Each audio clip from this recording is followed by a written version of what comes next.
Chicos, vamos a comenzar la clase de hoy entonces. Como ya les comentamos, hoy vamos a partir con una nueva serie que le llamamos la serie Crecer, que vamos a hablar del crecimiento espiritual.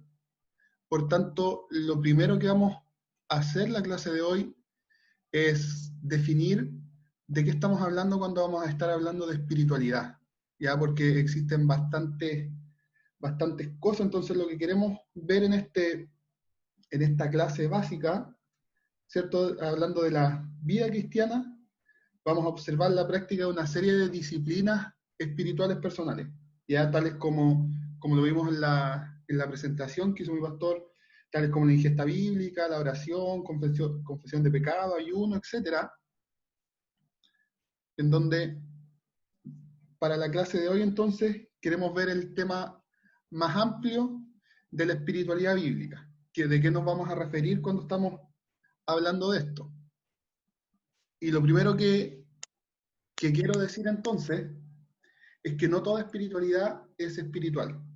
¿Y por qué decimos esto? Porque en las últimas décadas el término espiritualidad se ha vuelto muy flexible, ¿cierto? La gente, vemos como alrededor de la década del 60, más o menos, en la revista Times salió un titular que decía Dios ha muerto, ya donde ellos ahí estaban hablando y diciendo que finalmente las creencias religiosas ya estaban pasando de moda, que ya todo en realidad lo que iba a tener la hegemonía iba a ser la ciencia y el pensamiento racional iba a ser absoluto.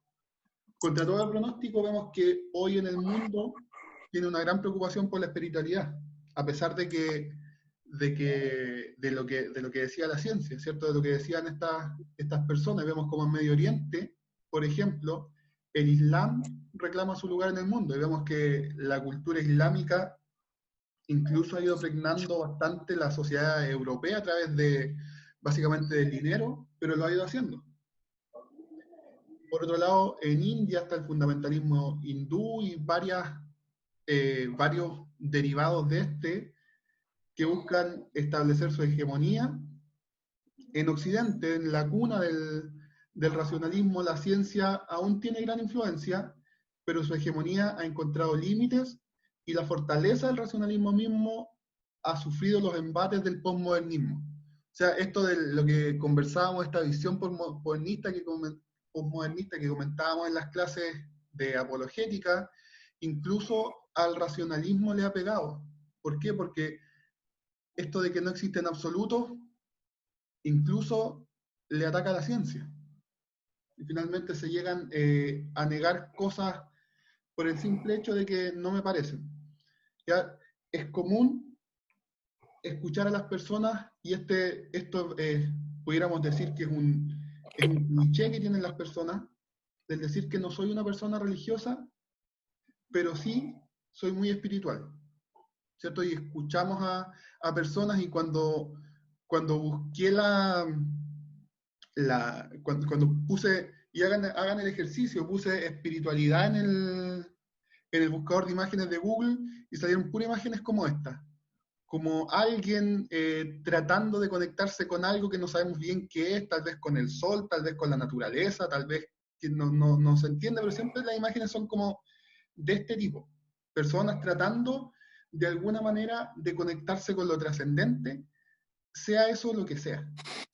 Y entonces, cuando estamos hablando las personas entonces tienden a querer ser espirituales, pero rechazan las definiciones. Vemos que existe un rechazo de definiciones y que a las personas les gustan todas estas cosas de sabores espirituales de Oriente y el budismo y todas estas cuestiones han ganado terreno en nuestra cultura. Entonces, pareciera ser que la medida finalmente solamente me produce paz, me produce tranquilidad, eso es todo lo que importa. Y vemos entonces cómo las personas, eh, cómo entonces podemos construir una espiritualidad, y esto lo voy a leer de algo lo voy a leer de algo que encontré por ahí. Dice, ¿por qué no hemos de construir una espiritualidad personal con elementos budistas, hindúes y católicos? Y si nos parece, también mezclemos elementos racionalistas y cientificistas con elementos heterogéneos como el culto a la Pachamama, parecen decir algunos. Agreguemos nuestro compromiso ecologista y los últimos consejos de nuestro psicoanalista y tenemos que andar muy bien. Quizás para algunos solo falte comprar unos cristales, ordenar nuestra casa según las pautas del Feng Shui y tener algún encuentro con tener algún encuentro con algún ovni extraviado. O sea, ven cómo la gente, y esto más allá de lo burlesco, de lo irónico que tiene o de lo sarcástico más bien que tiene este texto, ¿cierto? Vemos cómo las personas hacen esto, como muchas personas, y por ejemplo alguien habla de la Pachamama, y a nadie pareciera darle nada, alguien habla de cosas hindú, de cosas budistas, de cosas de un montón de cuestiones y ven cómo se mezclan cosas que parecieran ser inmezclables, como por ejemplo la Pachamama con elementos racionalistas, y a nadie pareciera importarle, ¿cierto? Pero, y esto como nota al margen, alguien habla del cristianismo y todos como que se erizan, ¿cierto? Entonces, vemos cómo está, y básicamente qué es lo que vemos que hay acá es indefinición. Por tanto, lo que vamos a decir nosotros y nuestra primera eh, nuestra primera declaración en esto es que no toda espiritualidad es espiritual. Entonces, ¿qué es lo que tenemos que hacer? Tenemos que dejar que la escritura defina lo que es la espiritualidad. ¿Por qué? Porque de lo contrario, la búsqueda de la espiritualidad puede degenerar en nada más que en búsqueda de cierto tipo de experiencia y las disciplinas espirituales pueden llegar a ser simplemente técnicas que nos permiten alcanzar esta experiencia. Ya entonces es importante tomar esta definición porque si no, lo que nos puede pasar es que podemos terminar llegando a cualquier cosa. ¿Ya? Entonces vamos a dejar que finalmente sea la Biblia quien defina. Cuando hablamos de espiritualidad tenemos básicamente vamos a hacernos dos preguntas. ¿Qué significa ser espiritual? ¿Y deberían usar esta palabra los cristianos? Por lo que ya estamos diciendo, ¿cierto? La palabra que está tan manoseada. Pero vamos a responder la segunda pregunta primero. ¿Deberían usar esta palabra los cristianos? Sí, un rotundo sí. ¿Por qué además? Porque esta es una palabra de tantas otras que el cristianismo le regaló a la humanidad. La espiritualidad nació en el siglo V para instar a los cristianos a vivir una vida según el Espíritu Santo. Por lo tanto, la verdadera espiritualidad está íntimamente ligada al Espíritu Santo y su obra. Como cristianos, ser espirituales es fundamental para lo que significa habitar en el Espíritu Santo. ¿Cómo sabemos entonces cómo ser espirituales? Bueno, por eso entonces vamos a llamar a la espiritualidad cristiana espiritualidad bíblica. El término de la espiritualidad bíblica, vamos a decir entonces que la verdadera espiritualidad es bíblica y que esto tiene un doble significado. Primero vamos a decir que está determinada por la Escritura, o sea, la Biblia finalmente va a marcar qué es lo que es esta espiritualidad. La Biblia define la forma y la estructura de la espiritualidad. Y en segundo lugar, vamos a decir que la Biblia impulsa la espiritualidad, o sea, se refiere a la espiritualidad impulsada por el contenido bíblico. En otras palabras, la Biblia también es el recurso para la espiritualidad. La espiritualidad bíblica, a diferencia entonces de los otros tipos de espiritualidades, tiene definición y rechaza como falsas ciertas ideas mientras afirma otras como verdaderas. Y esto, siempre nos vamos a encontrar con esto. Esto es lo que hace que las personas lo rechacen. ¿Por qué? Porque decidimos que una persona quería construir su espiritualidad con cosas sacadas de todos lados y se encuentran con que la Biblia les va a decir que no. La Biblia va a decir que hay cosas que son falsas y que hay cosas que son verdaderas. Entonces, ¿qué dice la Biblia acerca de la espiritualidad? Y vamos a ver un par de cosas basadas en algunos textos bíblicos. La verdadera espiritualidad está centrada en el conocimiento del Dios Trino. Segunda de Corintios 13:14 dice: la gracia del Señor Jesucristo, el amor de Dios y la comunión del Espíritu Santo sean con todos vosotros. Amén. ¿Qué es lo que nos muestra este texto? Que Dios, que la revelación de Dios es de este Dios Trino. Esto es opuesto a la espiritualidad egocéntrica que es tan frecuente en la cultura popular. La espiritualidad bíblica no se centra en vernos a nosotros, no se centra en que yo me sienta bien, en lo que decíamos al principio, me produce paz y tranquilidad. No, la espiritualidad bíblica se va a centrar entonces en el conocimiento del Dios Trino, el tal como Él se ha revelado en su palabra, no como yo pienso que es, no como yo creo que es, sino que como Él se ha revelado en su palabra. Y conocemos en su palabra, ¿cierto?, que finalmente Dios se reveló en tres personas. Este versículo capta el corazón de la doctrina de la salvación de Pablo: la determinación amorosa de Dios de salvar a su pueblo a través de la muerte y resurrección del Señor Jesucristo, y la continua apropiación de esa gracia a través del Espíritu Santo. Entonces, este versículo también sirve como un fundamento en la comprensión de Pablo de Dios. ¿Ya? Entonces, vemos cómo para Pablo en la salvación estaban participando estas tres personas. Por lo tanto, la espiritualidad bíblica va a estar centrada siempre en el conocimiento del Dios Trino.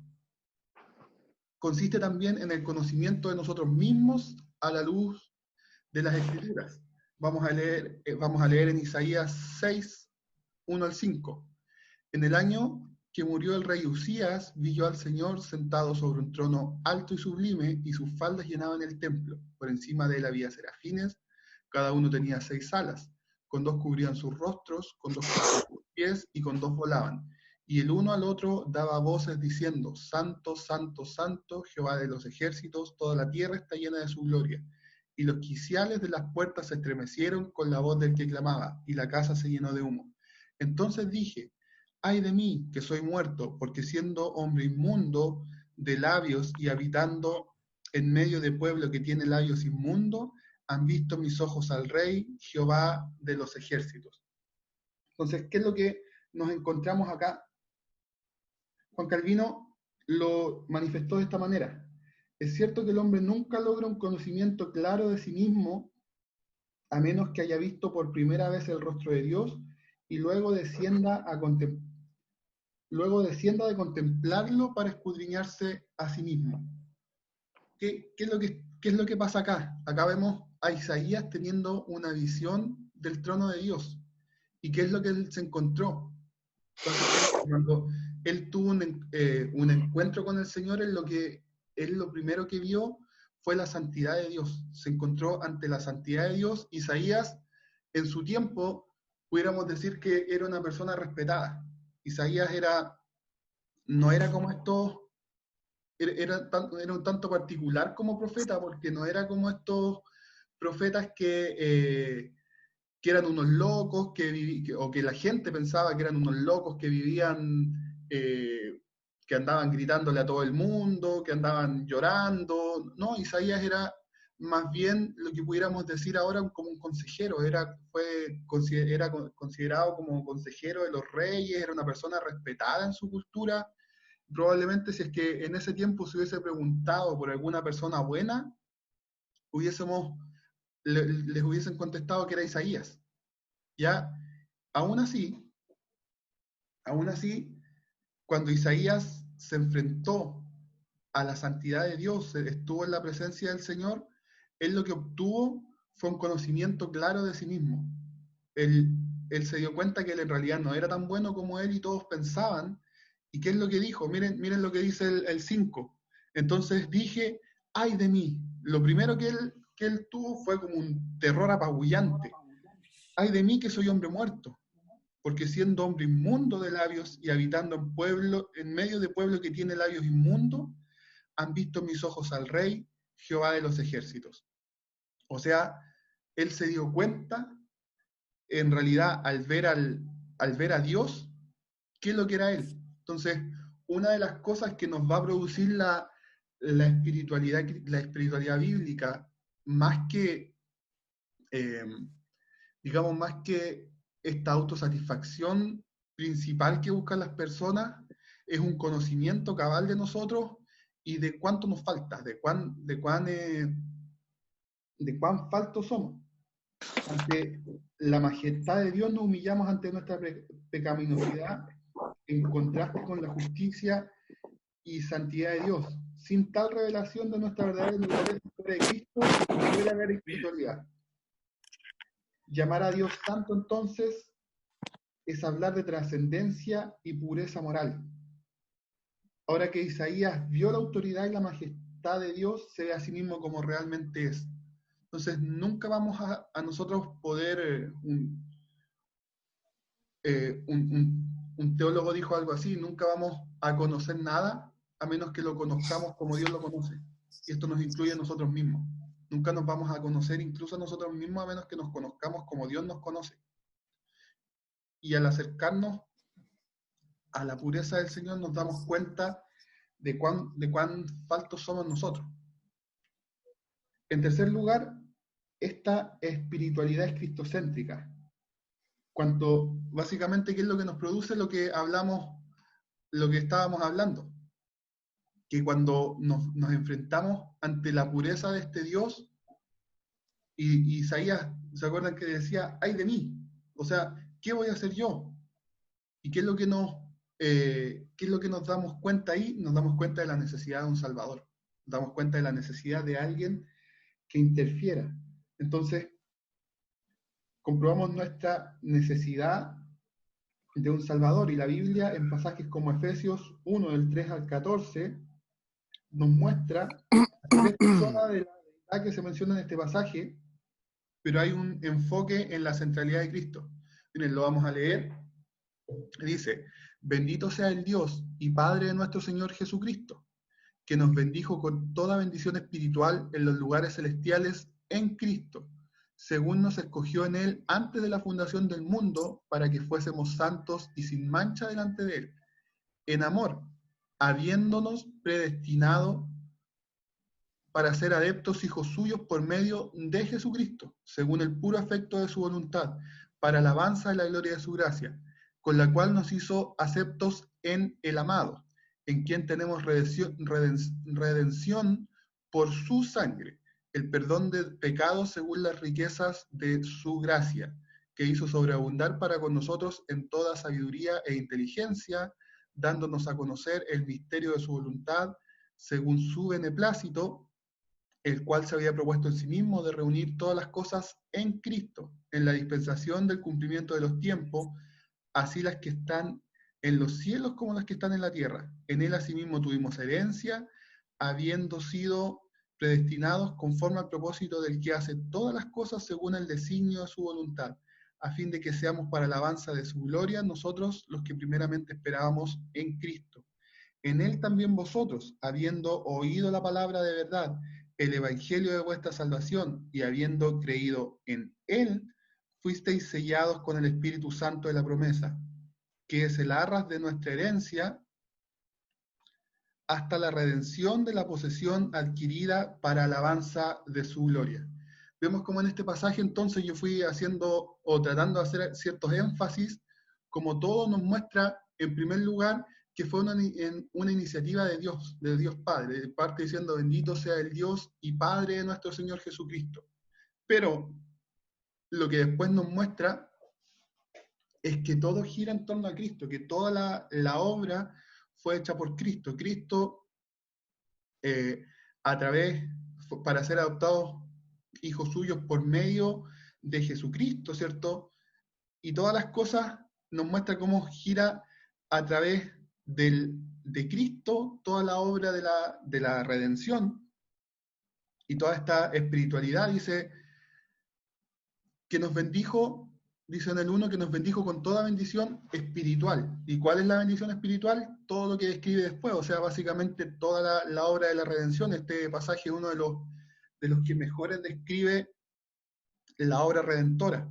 Y después finalmente nos dice que también fuisteis sellados con el Espíritu Santo de la promesa, o sea, la participación de las tres personas de la Trinidad, pero básicamente centrada en Cristo, todo por medio de Jesucristo. Entonces, vamos a ver un par de cosas. Los evangelios revelan quién es Jesús y lo que Él vino a hacer. Jesús es declarado como la fuente de todo conocimiento y sabiduría. ¿Ya? Entonces, todo conocimiento y sabiduría va a venir de Jesús. El único que sostiene cada partícula del universo y cada fibra de nuestro ser. Él es establecido como la razón principal para vivir. Cristo es el resplandor de la gloria de Dios y la expresión exacta de su naturaleza. El nombre de Jesús es supremo porque no hay otro nombre por el cual los pecadores puedan ser salvos. Cristo merece recibir poder, riquezas y sabiduría y fortaleza y honor y gloria y bendición. Entonces, con todas estas cosas nos damos cuenta cómo Cristo, ¿cierto?, es lo central en la obra de redención. Y cómo los evangelios nos revelan esto. Por tanto, lo que vamos a decir ahora es que la espiritualidad, la verdadera espiritualidad, está centrada en el evangelio. Primera de Corintios 2:2 dice: pues me propuse no saber entre vosotros cosa alguna, sino a Jesucristo y a este crucificado. Si todavía, lo que decíamos entonces, ¿cómo podremos los pecadores como nosotros acercarnos a un Dios perfectamente santo si todavía estamos en nuestros pecados? La presencia de Dios nos aterrorizará antes que estimularnos. Por eso Pablo dice, y aquí lo que nos muestra es el Evangelio, ¿cierto? Me propuse entre vosotros no saber cosa alguna, sino a Jesucristo y a este crucificado. Por tanto, ¿qué significa esto para la espiritualidad bíblica? Bueno, significa que no hay otra manera de conocer a Dios espiritualmente y adorarle, sino por Cristo y este crucificado. No podemos, y esto es importante, chiquillos, no podemos dejar de centrarnos en la cruz. El acceso a Dios es mediante la oración, la adoración, la comunión. Todo esto está disponible para nosotros en el Evangelio. Un enfoque apasionado en Cristo crucificado debe ser una característica central de cualquier espiritualidad que se proclame bíblica y evangélica. Entonces, ¿cómo podemos también ir descartando de repente cosas? Tenemos que ver que tengan estos ingredientes. Existe un conocimiento de Dios, busca de realmente conocer a Dios tal como es, se centra en Cristo, se centra en la verdad del Evangelio a través de Cristo, porque, ojo con esto, hay muchas personas que hablan de Cristo, y esto lo vimos un poco también en apologética, hay muchas personas que hablan de Cristo, pero que no hablan del Evangelio de Cristo, sino que les gusta Cristo como más bien mostrado como este hippie buena onda, ¿cierto? Como esta persona de paz y amor y todas estas cosas, pero en realidad no se están centrando y miran solamente a Cristo, pero no a lo que dijo Cristo, ¿cierto? Entonces, y a la obra de Cristo. Entonces, nuestra espiritualidad tiene que centrarse en el Evangelio. Por tanto, también es la espiritualidad de la palabra. Es especialmente importante que hagamos hincapié en este punto. ¿Por qué? Porque vivimos en una época en la que comúnmente se asume, que la espiritualidad funciona a un nivel más profundo. Todo esto que decíamos al principio, en realidad, vemos cómo las personas quieren cosas que trasciendan de la letra, que trasciendan de la escritura, a un nivel más profundo que las palabras. La Biblia se deja atrás en función de sueños, sentimientos y experiencias extáticas. La Biblia, sin embargo, atestigua su propia autoridad divina, su autoridad y su suficiencia. Entonces vemos cómo el día de hoy en día, y vemos que dice 2 Timoteo 3, 16, 17, toda escritura es inspirada por Dios y útil para enseñar, para redarguir, para corregir, para instruir en justicia, a fin de que el hombre de Dios sea perfecto, eternamente preparado para toda buena obra. En el contexto que Pablo dice esto, es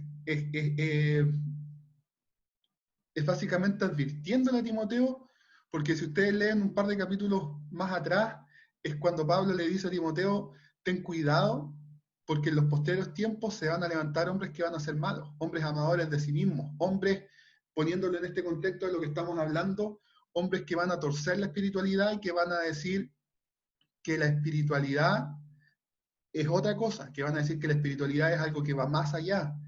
Y le dice, pero tú, afírmate en lo que has aprendido. Y para reafirmarle le dice, toda escritura es inspirada por Dios y útil para enseñar, para redarguir, para corregir, para instruir en justicia. Entonces, es la espiritualidad, lo que vamos a buscar es la espiritualidad de la palabra, lo que en la palabra está escrito y nada más que lo que en la palabra está escrito. Un autor dijo, un autor lo describió de esta forma, su contenido y su enfoque es Dios en Cristo. Tenemos dos conceptos importantes, Dios y Cristo. Su práctica es el oír la palabra de Dios por la fe. O sea, cuando nosotros escuchamos la predicación, lo escuchamos básicamente por la fe. Su existencia es la de encontrar a Dios en sus palabras dadas por el Espíritu. Las palabras de Dios no vienen gratuitamente, las palabras de Dios no me llegan por una catarsis, sino que es la experiencia de encontrar a Dios en sus palabras que Él reveló dadas por el Espíritu. Y su resultado es la confianza en Cristo y nuestro Padre Celestial. Entonces, todos estos ingredientes vamos a ir buscando a través de buscar la espiritualidad bíblica. Y vamos a decir que es una espiritualidad corporativa, vivida en amorosa comunión con otros creyentes. En otras palabras, aunque esto se trata de una clase de disciplinas espirituales personales, lo que vamos a ver más adelante, debemos tener en cuidado de no desatender la naturaleza corporativa de la vida cristiana. Y esto que estamos, por eso, a pesar de que pudiéramos decir que, claro, que todas estas cosas son personales, que como dicen algunas personas, que la salvación es personal y todas esas cosas, ¿cierto? Tenemos que tener cuidado de no desatender la espiritualidad o la práctica cristiana corporativa. Por eso el pastor ha puesto tanto énfasis en que sigamos funcionando, en que sigamos reuniéndonos los días de la semana, que sigamos teniendo la escuela dominical, que sigamos participando. ¿Por qué? Porque todas las disciplinas espirituales personales tienen un elemento corporativo significativo. Nuestra ingesta bíblica no solo nos nutre, sino que también nos equipa para aconsejar y edificar a otros. Del mismo modo, debe haber un componente de intercesión por los demás en nuestras oraciones. La confesión del pecado no es solo individual, sino que también confesamos el pecado corporativamente como comunidad del pueblo de Dios. La práctica del evangelio, del servicio y la mayordomía también se lleva a cabo en asociación con otros creyentes. Finalmente, el fruto del Espíritu no puede cultivarse aislado de otros creyentes. O sea, cuando hablamos de que esto es corporativo, nos referimos, tal vez, ponerle una palabra más simple, más cercana, que es comunitario, que es entre todos. ¿Ya? La espiritualidad que es personal y no corporativa está segura de ser infructuosa, porque la madurez es fundamentalmente corporativa en el Nuevo Testamento. Efesios 4:11 dice, y él mismo constituyó a unos apóstoles, a otros profetas, a otros evangelistas, a otros pastores y maestros, a fin de perfeccionar a los santos para la obra del ministerio, para la edificación del cuerpo de Cristo, hasta que todos lleguemos a la unidad de la fe y del conocimiento del Hijo de Dios, a un varón perfecto, a la medida de la estatura de la plenitud de Cristo. Miren lo que dice el 13, hasta que todos lleguemos a la unidad de la fe, todos. Él constituyó a unos una cosa, a otros otra, a otros otra. Pero no es que los que están en un lugar son más que los otros, sino que Él lo que quiere es que lleguemos todos a la unidad de la fe. Y esto es algo básicamente comunitario. Es algo que va a ir entre todos. Entonces, para ir terminando, vamos a hacer un contraste entre lo que decíamos al principio y lo que propone la Biblia, lo que proponen todas estas ideas místicas que tenemos hoy en día. Entonces el misticismo lo que nos va a proponer es el esfuerzo ascético para remover impurezas y distracciones mundanas, o sea, un esfuerzo personal, un esfuerzo de limpieza personal. La iluminación que revela realidades espirituales a veces incomunicables y finalmente, como último, nos propone la unión con Dios. Y fíjense cómo a veces el cristianismo que nosotros practicamos va más por esta línea, ¿cierto? En que nosotros nos esforzamos, que de repente tenemos alguna revelación que no podemos contar, que no podemos explicar, y por eso nos sentimos unidos a Dios. ¿Qué propone la Biblia en cambio? La Biblia propone la unión con Cristo por medio de la obra regeneradora del Espíritu Santo, como, como primera cosa, como primera, como el primer hecho es la unión con Cristo por medio de la obra regeneradora del Espíritu Santo. Como segundo, la iluminación de las verdades bíblicas, de nuevo, por el Espíritu Santo. O sea, en nuestra espiritualidad lo que va a pasar es que vamos a lograr comprender lo que la Biblia dice a través de la guía y de la asistencia del Espíritu Santo. Y nos propone entonces, finalmente, el crecimiento en santificación. O sea, lo que hace la Biblia es como dar vuelta a las cosas, lo que el misticismo, lo que la idea de espiritualidad mundana está haciendo en el primer punto. Yo me esfuerzo para ver si es que logro acercarme a la divinidad. Acá lo pone como resultado, en el tercer punto. O sea, finalmente vamos a crecer en santificación, pero una vez que estemos unidos a Cristo y una vez que a través de esta unión entendamos las verdades bíblicas a través del Espíritu Santo. ¿Se fijan entonces cómo nos plantea un camino diametralmente opuesto, mucho más simple además? Imagínense, y aquí tienen sentido las palabras de Jesús cuando dice, mi yugo es fácil y ligera mi carga. Imagínense tener que cumplir todas estas cosas para poder recién llegar a Dios. ¿Y qué nos dice la Biblia? Únanse con Cristo por medio de la obra regeneradora, por medio de la obra de gracia, la iluminación, el Espíritu Santo los guiará y van a poder crecer en santificación. Por eso vemos que las religiones orientales finalmente tienen más bien una componente de resignación, más que de gozo del poder lograr las cosas que plantean. Entonces, nuestra práctica de disciplina, y con esto ya vamos terminando, con lo de la santificación vamos a ir introduciendo lo que viene en la siguiente clase. Nuestra práctica de disciplinas espirituales debe estar centrada en Dios, centrada en Cristo y centrada en el Evangelio. ¿Ya? La Biblia entonces es fundamental. El aporte bíblico no es solo una de muchas disciplinas espirituales, es el recurso primario que alimenta nuestra práctica de las otras disciplinas espirituales. Finalmente no practicamos las disciplinas espirituales aislados de otros cristianos, más bien crecemos en madurez juntos como miembros de una iglesia local. Entonces, chiquillos, ¿qué es lo importante de esto? Finalmente nos interesa saber que nuestras disciplinas no se van a centrar en nosotros. Todo lo que vamos a ver, porque lo que vamos a ver básicamente después de esto son distintas disciplinas espirituales. Y esto no va a estar centrado en nosotros, va a estar centrado en Dios, centrado en Cristo y centrado en el Evangelio, y tampoco va a ser lo que a nosotros nos parezca que debe ser, sino que va a ser lo que la palabra dice que es, lo que la Biblia nos manda y nos demanda que son estas cosas.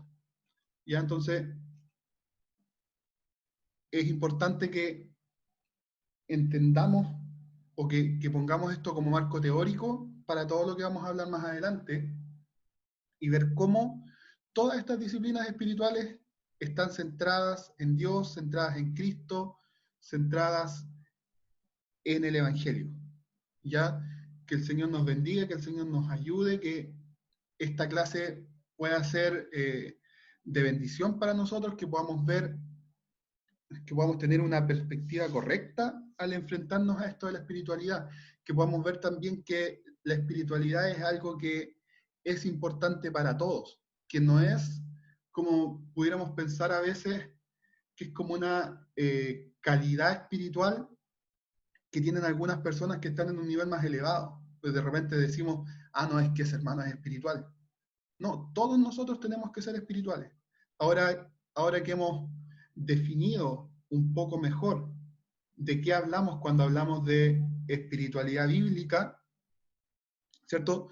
Entonces también podemos definir un poco o entender un poco mejor y, y no asustarnos al decir que todos debemos ser espirituales y que todos debemos tener estas prácticas espirituales.